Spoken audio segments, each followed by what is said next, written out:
As you know, we're honoring the 2000 SEC championship team.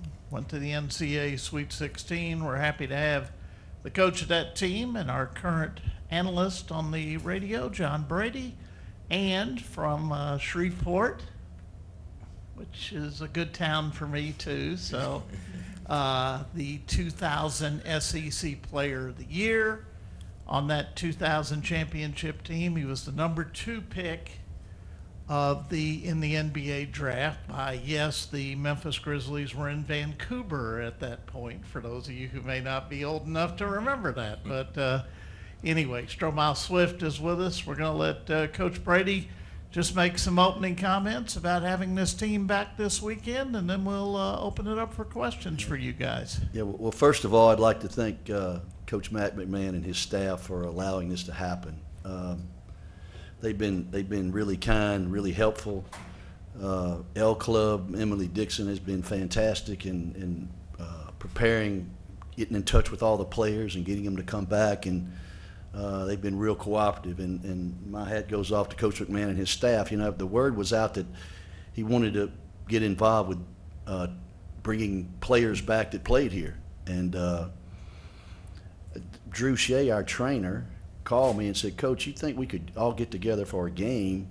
And it was going to be something small. You know, it was 25 years since that SEC championship team, and Drew was our trainer. And then Kermit Davis got involved. Kermit was an assistant on the staff, and he called me, so we just started knocking around. And I went to see Matt, and they embraced it from day one. And it's taken a whole nother level on what we ever thought we were going to be able to do with it. But I think it's great for the program. I think they're also having former players back that played here as well. So it'll be a nice celebration of a championship team and former players as well. And the second thing I want to say is this guy sitting to my left, you know, I think people forget because this team was so good. We were on probation that year. We had 9 scholarship players, and the program had experienced 4 straight losing seasons. The first year, Stromile was a rising senior, so we kind of put a team together because we got the job late the first year. But the second recruiting class that we were going to put together, Stromile was certainly at the top of the list because he was one of the top 5 players in the country. And signing Stromile Swift changed the whole trajectory of the LSU basketball program. It got it in a situation where Louisiana players knew if they came here and played together, you could do something really significant and special. And this guy to my left did us all a favor. And I'll never forget it. And I'm appreciative of it. Yeah, I appreciate you, Coach. Yes. Comments you want to make before we take questions? Man, the decision to come to LSU was probably one of the best decisions of my life. When I got here, I didn't know what to expect, but just being around Coach Brady and Coach Pierre, Coach Tyndall, Coach Davis, like those guys pushed me like to a level that I didn't know that I could reach. And just from that, like I'm just really appreciative of like the staff and like my teammates and the friends that I made here, and it's just been a blessing for me. You know, when you coach your best player, when your best player is one of your low maintenance players, you don't have to tell him to go to class, you don't have to tell him to work hard, you don't have to tell him to do this, he's on time. That sets the tone of your whole team and your ability to coach the other players. Stromile wasn't a distraction in any way, and he knew he was the best player on the team, and everybody else knew it. But to listen to him talk, he didn't want that to be him. He wanted to be about the team. But again, without him signing with LSU, I don't know what we'd have done, but he changed it. Other Louisiana players followed him, and you know, I'll always be grateful for the decision he made. And I tell him that all the time. I send him texts, and every time I see him on Facebook or in social media, I always tell him that. He's the guy that changed it for us, and I'm glad he's here for this weekend and at this press conference. Yeah, that was, you know, no, I was just thinking back.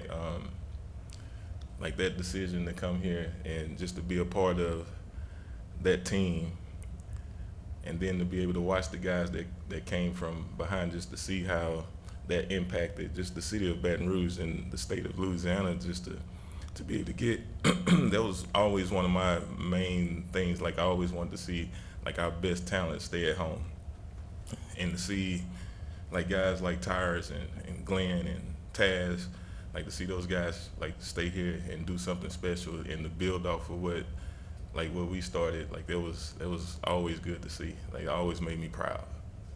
Yeah. Beautiful. Kind of keeping with that, hearing John say that, it reminds me of what Kevin Falk did for football. Like, and you obviously can appreciate that correlation. Do you feel that now? Maybe it's something you didn't feel then. Like coach don't know this because I never told him. But my recruiting trip, LSU was playing Florida. Florida was the #1 team in the country. That night, I said, I'm coming to LSU. Like I lost my mind. Before I knew it, I had to ran out on the field. I'm hanging on the goalpost. Like it was.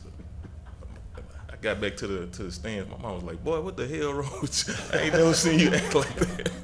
But it was just like that feeling, being in that atmosphere. Man, it was amazing. And I was supposed to be with my host. I forget who. I think it was Ronaldo Bratton and a couple other guys. I was supposed to be with basketball players. I ended up being with Kevin Falk and Booger McFarland. What's my guy name? God, I can't call his name right now. But I ended up being with the football players. So it was cool. What is it like to watch that video of you guys? For those of us that were there, obviously it's more magical now in hindsight, right? But just how good you guys were. Like that's the thing that strikes me. And John was talking about, size, but the athleticism, just the pace, the ferocity that you guys played with. I think like going into the season, like I figured like that summer we really put in a lot of work. Like we worked hard that summer. So I knew like me, Jabari, Lamont, Bashir, Torres, Ronald, like it's just like we knew that we could compete with anybody in the country, and we just needed that opportunity to just go out there and show people like the practices, like the summer pickup games. Man, they were super competitive. So by the time the season started, like we just knew within ourselves that we could compete with anybody. Coach, at what point during that season did you know that team could be something special? Well, I think well, first of all, the camaraderie on that team and the care and concern they had for each other and how they got along was an indication of how connected that team was going to be. Talented, we all knew we were talented. They were talented. Your front line is 6'11", 6'10", and 6'8" with Brian Bashira, and athletic and could play. And I think the common denominator with that team was a competitive spirit that flowed through it. I mean, these guys thought they could beat anybody, and they matched the work ethic of what they said they could do. And when the work ethic matches what it is. But I thought when we went to Hawaii to play in the tournament over there is when we beat Fresno and we won the championship over there in the tournament in Hawaii. And then coming back, we sat on that plane, and Kermit and I and Donnie Tyndall and Butch, we all thought we got something special here. And barring injury or anything major like that, we thought we could have a really good team. And it worked out. And then the game against Arizona here was an indication of we're really good. And so went through the league and had a good year in the league. And then we hit the tournament, and then Brian Bashir hit a shot to beat Southeast Missouri, the first game, and then we played Texas, and Mims, a 7-footer, and we were able to beat them. Stromile had a block to change that game. I think it was in Sports Illustrated. You're about 3 feet over the rim, and Mims is 7 foot, and he turned to shoot it, and Stromile had his elbow over the rim, and it's in Sports Illustrated. He was pinned it on the glass, and we won that game. And then we played some guy named Dick Bennett, Wisconsin, and he smoked us pretty good. He had a game plan for us to defend us like other people should have, and you know, and they went on to the Final Four. But it was a special year for a group of special guys that really cared about one another. Yeah, I think that was the turning point too, that Hawaii trip. And then when we came back to play Oklahoma State in New Orleans, I think that was the turning point for like the guys within. Like we really felt like we had something special, like that we could compete with anybody. And man, just like shout out Coach Davis, man. He was just a defensive genius. Like he always was coming up with different schemes and just different things. And man, he always had us ready to play. And like after that game, I felt like we could compete with anybody. Well, those guys on the staff now, Donnie Tyndall was the head coach at Tennessee. Yeah. Did a great job at Southern Miss, and you know, Kermit Davis's career, he you know, at Middle Tennessee, and then he's a head coach at Ole Miss, and Butch Pierre is one of the best recruiters in the country. So it's a pretty good coaching staff. And I think that's what a head coach ought to do, hire smart people around him, make him look better. And get good players too. You just sit back, just, you know, this is fun. Don't screw it up, right? Yeah. John, what do you, and for Stro as well, just what are you most proud of looking back on it now? What do you take pride in? And we'll start with you, Coach, and then Stro. What was that? What am I? Most proud of that group and kind of, you know, maybe what they've done or what they've done since?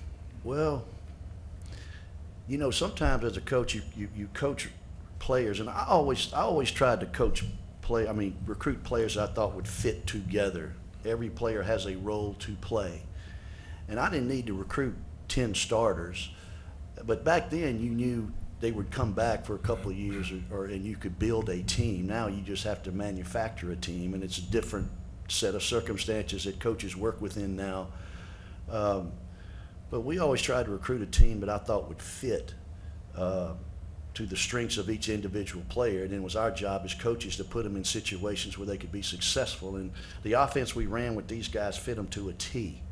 It was high-low action and 3 perimeters and 2 posts. And I think that the thing about, there was no jealousy on that team. And if you watch some of the clips, how Stromile and Jabari would respond to each other when each made a great play. I mean, they were Lamont Rowland, the best on-ball defender in the league. Byron Bashira found his place. Torres Bright, a freshman starter and point guard. I mean, those guys were, you know, just dogs. I mean, they came to practice, and it's easy to coach talented players when they want to be better than everybody else, and you don't have distractions. But I think I'm most proud of that, the way that team was talented but got along and cared for one another, and the competitive spirit, and that's the thing that flowed through them. Weren't pointing fingers at anybody. If it wasn't right, you know, we tried to make them look within themselves, and each individual get better, coaches get better, and then the team gets better.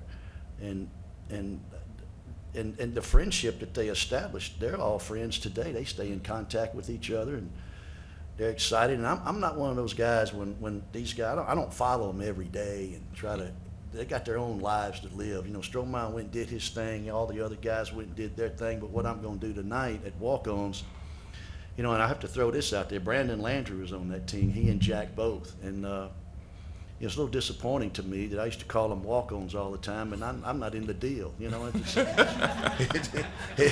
doesn't make any sense to me. I mean, but anyway, and at walk-ons tonight, when the players are there with their families and all, I'm gonna say a few things, and then I'm gonna encourage every player to get up and tell about what he's done, where he's been, introduce his family, and then maybe tell a story or two about the time at LSU. And I will say this, and I'll preface this: I'm glad they don't have transfer portals, and you can transfer with no reason and on your own at any time.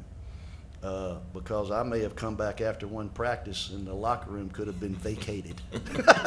so the rules help me in that regard, and I appreciate that. I think one of the things I was most proud of was like the way the team was structured, and for the guys that committed to come here, at a time that it wasn't very popular to be here. Like those guys, especially the guys from Louisiana, like they could have went anywhere. Like these were some of the top guys in the state at the time, and they decided to stay home. And like some of those guys, I always played against them, and I never had the opportunity to play with them. So it was like to be able to come down and play with those guys, and for them to stay home and play. Like I said, when it wasn't very popular to be here, to come here and do something special, like that's one of the things that I was proud of for the Louisiana guys, like not excluding Jabari and the other guys that wasn't from Louisiana, but just those homegrown guys that they could have went anywhere else. They decided to stay here, so it was cool to create a friendship, a bond with those guys, and just go in the trenches with them. Like we went through some battles. Yep, of coach, and also if you have something to ask from is there any parallels from your era, the 2000s era of LSU basketball to, I guess, this version of the team? You can answer that, Coach. Was that for me or for Coach? Yeah, if you have anything to add, you can add for sure. I guess there's some comparisons. If I'm being honest, I don't think the physicality of the way that we played, like the SEC was tough back then. Like it was, like when I came in, I was about 215. I was yeah, soaking wet. So that summer, I knew I had to gain some muscle, gain some weight, and to come back like stronger. Because my first year, like being introduced into the SEC, it was tough. So for me, I don't think that it's the same. The game has changed, so I don't think that is like you can really compare them as far as the physicality of the game, but just the speed of the game, it's definitely sped up, like a lot of threes, a lot of shots. So it's like, I don't know, just for me, I think it was the physicality, just the toughness, and just how tough the SEC, the whole SEC, like you never knew, like every game you went into, it was gonna be a battle. So I don't think it's like that right now. Well, my thoughts about that is I think basketball in general has become more of a perimeter game than a inside game. Shooting 30, 35 threes a night, and that's why I say it's more of a perimeter game. Our thing was we're going to throw it inside first and play inside out and shoot rhythm threes as opposed to manufactured threes. But my whole emphasis, even in today's game, if I was back there doing it again, my whole emphasis would be what I always did with every team I tried to coach wherever I coached. We were going to put an emphasis on defending tough without fouling, limiting teams to one shot, and rebound the ball. Because I think if that's not your base, 3-point shots and any kind of shooting can come and go. But that's something you can do every single night to keep the game workable. And if you look at our scores, we were I guess we were more deliberate. We did run when we had the opportunity, but it was always opportunistic times to run. Live ball turnovers, long outlet passes. But I wanted to rebound it, limit guys to one shot, not foul, make a team beat me in the half court, make them shoot balls over me, not by me, not go by me and shoot them over us, and then rebound it. And then on the other end of the floor, run an offense where you have opportunities to shoot balls. But I think what we ran, you knew where your shots were coming from. Mm-hmm. You knew who was going to shoot it from where most of the time, because that's the way we structured our offense. And get to the free throw line. I think free throw line is always important in any game. And I go back to what I said when you asked the question. I think the game today is more of a perimeter game than it was when we played. It's not something I would commit to all the time. I still think you can win with a post man. 3 of the 4 Final Four teams threw it to the post. You look back at who played in the Final Four, and all 3 of them had post men that they played through. So I still think there's a place in the game for strong post players. When I do the radio with Chris Blair, I've asked him from time to time, how do you think Shaq would play in this game today? They never throw it to the post. but it's just a different game. But I would still try to do it the same way. Just basic defensive. They would throw it to rebounding, Shaq. not foul. They would throw it to Shaq. Huh? They would throw it to Shaq. Yeah, they better. They'd be sitting over there by me.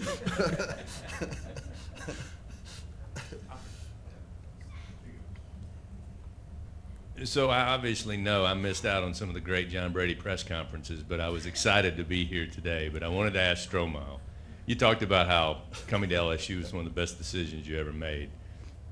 And John talks about you and his former players often when we're traveling. And a lot of times it's basketball, but a lot of times he's talking about what you went on to do, whatever it was. And I can tell he's extremely proud of the men you guys became. Is there anything, one or two things that you think now something happens in life and you think back to Coach Brady was coaching basketball, coaching our team, but there's something that you rely on to go, I learned that from Coach, and it may not be basketball related. Be nice now. Be nice.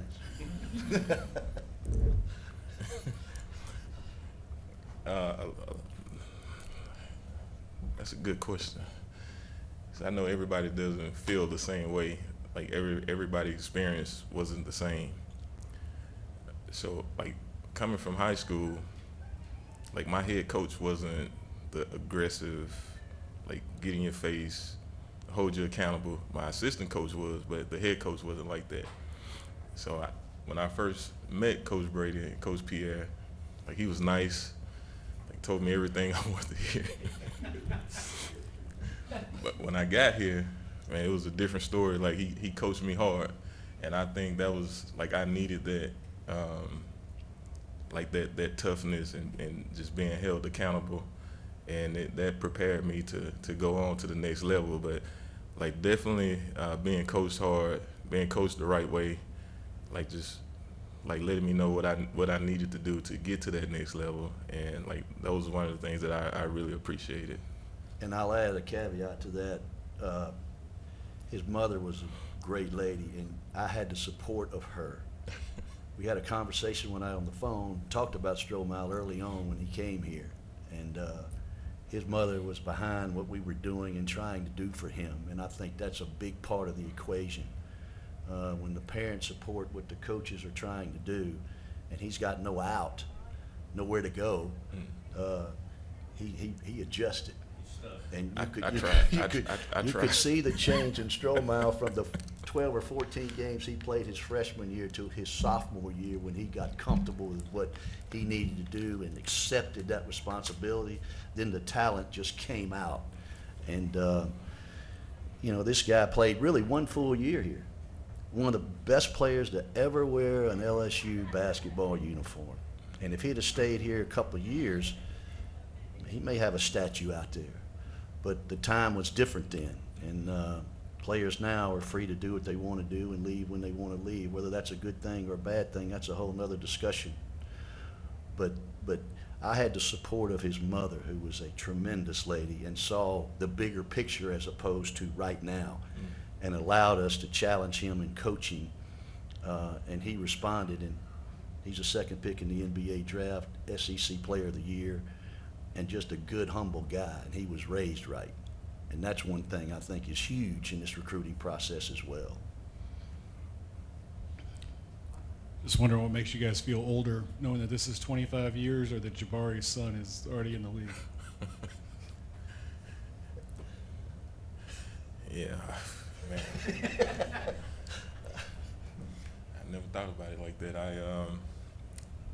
I know it's got to be crazy for him to see his son.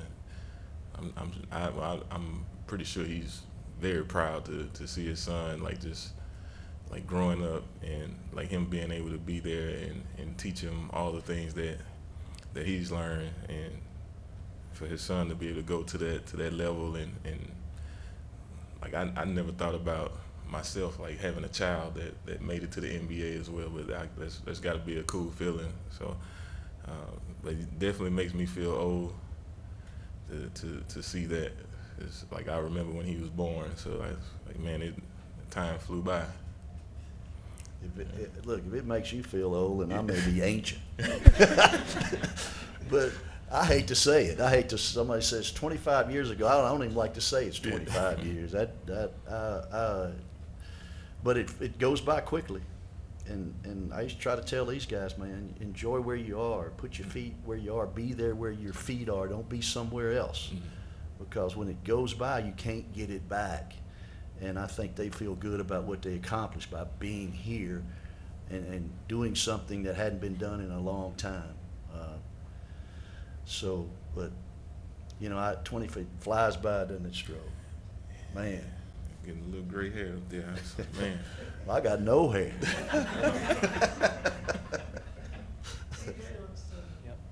Coach, you mentioned sort of the impact that Stromile had in terms of being a top flight recruit and sort of laying that foundation. Do you think that sort of would be needed for LSU now in terms of just getting that one big time player to help McMahon lay the full foundation? Well, recruiting has changed a great deal. There's so much more involved in it.